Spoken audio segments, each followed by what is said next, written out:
Hi అండి, welcome to తెలుగింటి వంటలు. ఈరోజు నేను వంకాయతో బజ్జీ చేస్తున్నానండి. వంకాయ బజ్జీ అంటే చాలా టేస్టీగా ఉంటుందండి. కావాల్సిన పదార్థాలు: వంకాయలు, పచ్చిమిర్చి, ఎర్రగడ్డలు, టమాటాలు, మామిడికాయ అండి. కొంచెం లైట్గా చింతపండు కూడా వేసుకుంటే బాగుంటుందండి. ఎక్కువ వేసుకోకుండా కొంచెం పసుపు వేసుకొని ఇవన్నీ తరిగి పెట్టుకోవాలండి. మనం వంకాయలు బాగా తరిగేసి ఉప్పు నీళ్ళలో వేసుకొని వంకాయ ముక్కలు, ఎర్రగడ్డలు, పచ్చిమిర్చి, ఇంకా కారం వేయకుండా పచ్చిమిర్చితోనే చేసుకోవాలండి ఈ కూర. మామిడికాయ ముక్కలు, టమాటాలు, కొంచెం లైట్గా చింతపండు అండి. చింతపండు కొంతమంది వేసుకోరు, వేసుకుంటే చాలా టేస్ట్గా ఉంటుందండి. దానికి ఒక చిన్న గ్లాస్ వాటర్ వేసి కుక్కర్లో పెట్టేసేయాలండి. ఒక 2-3 విజిల్లు పెడితే అవన్నీ మెత్తగా బాగా ఉడికిపోతాయండి. వంకాయ పులుసు, వంకాయ నూనె వంకాయ పచ్చడి కాకుండా వంకాయ బజ్జీ అంటే ఇంకా సూపర్ ఉంటుందండి.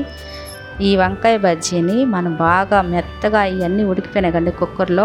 ఇవన్నీ బాగా మెత్తగా ఎనిపేసుకొని చూడండి, బాగా ఇట్లా మెత్తగా ఎనిపేసుకోవాలండి. ఇది చాలా టేస్ట్గా ఉంటుందండి. ఇది 1-2 రోజులుగా మన ఇంట్లో ఉన్న ఏం కాదండి, పల్లి టేస్ట్గా ఉంటుంది. ఇది నాన్ వెజ్ తినే వాళ్ళు అయితే దీంట్లోకి ఎండి చేప పెట్టుకుంటే ఇంకా చికెన్ కూడా గుర్తురాదండి మనకి. కానీ నాన్ వెజ్ తిన్న వాళ్ళు ఏ తాలింపు వేసుకున్నా బాగుంటుంది.